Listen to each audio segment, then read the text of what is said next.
Good morning. I am going to read to you this article that somebody asked me to read, so I'm reading it. This is from the website https://www.democracydocket.com. And I don't have a license to do this in public, but I'm doing it anyway.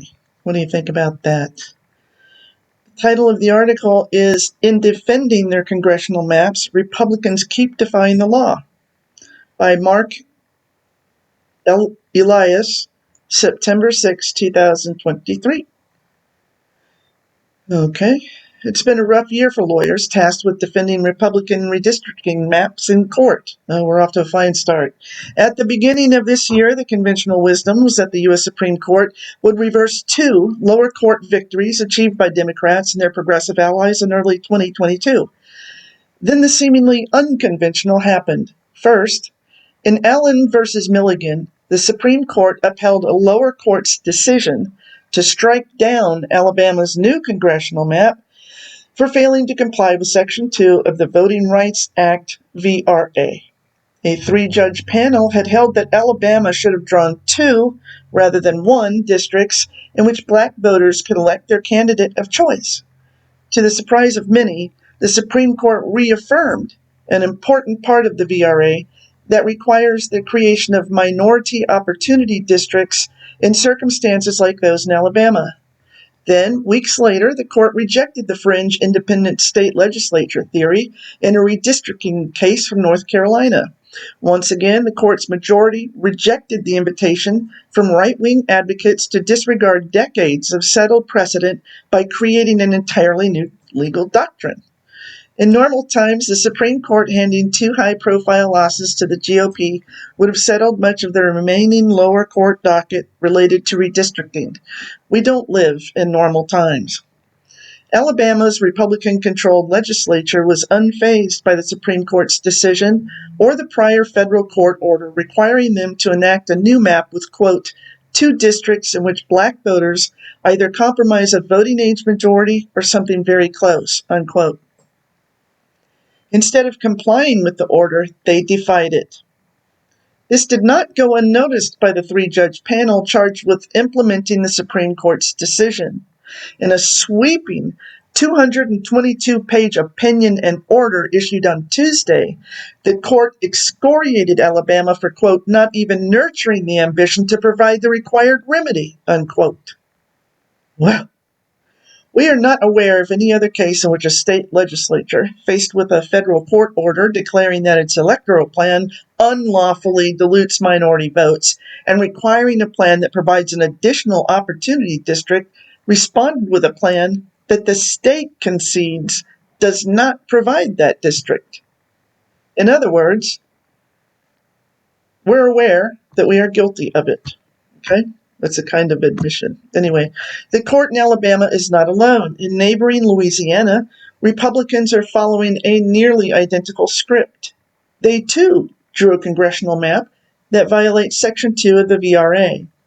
They, too, thought the Supreme Court would rescue them from having to comply with this landmark law. And now, after the Supreme Court's decision in Allen, they are also trying to escape the law's requirement that they draw a second black opportunity district. Like Alabama, Louisiana seeks to glide past prior court rulings in the case and past the Supreme Court's decision in Allen. In a party that celebrates an indicted candidate for being indicted, getting called out for preventing black voters from having legal districts is a badge of honor. A nearly identical set of facts and laws are playing out this week in a federal courtroom in Georgia. Once again, the Republican-led legislature in Georgia drew a new congressional map that is being challenged for failing to create an additional opportunity district in the Atlanta region. And again, the court's preliminary ruling suggests that the state will lose in a blaze of defiance. Sadly, Republican extremism in redistricting is not limited to violations of the VRA. Last week, a state judge in Florida struck down the congressional map that Governor Ron DeSantis, Republican, had insisted his GOP-controlled legislature enact. The court found that the new map violated the Florida Constitution by diminishing minority voters' ability to elect their candidate of choice. In words strikingly similar to the court in Alabama, the Florida judge added that, quote, at the hearing on the parties' outstanding legal issues, defendants Florida House and Florida Senate conceded as much.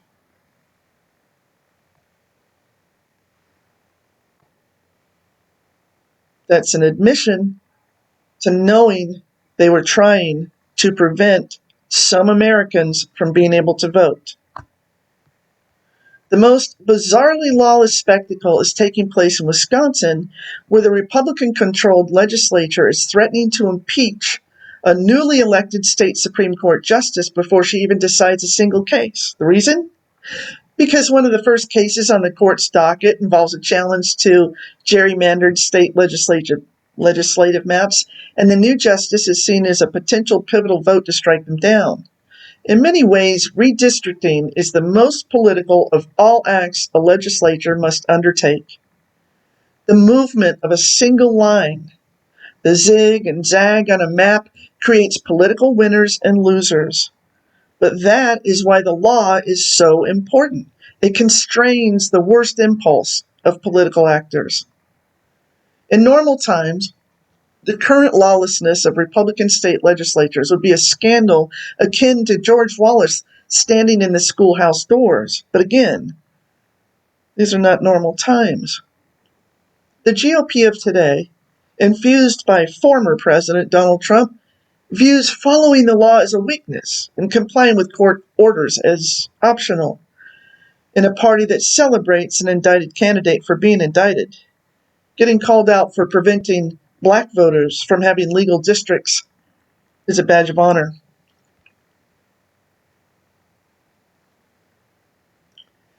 With each of these rulings, many before Republican-appointed judges, the GOP and their supporters seem bewildered that they keep losing.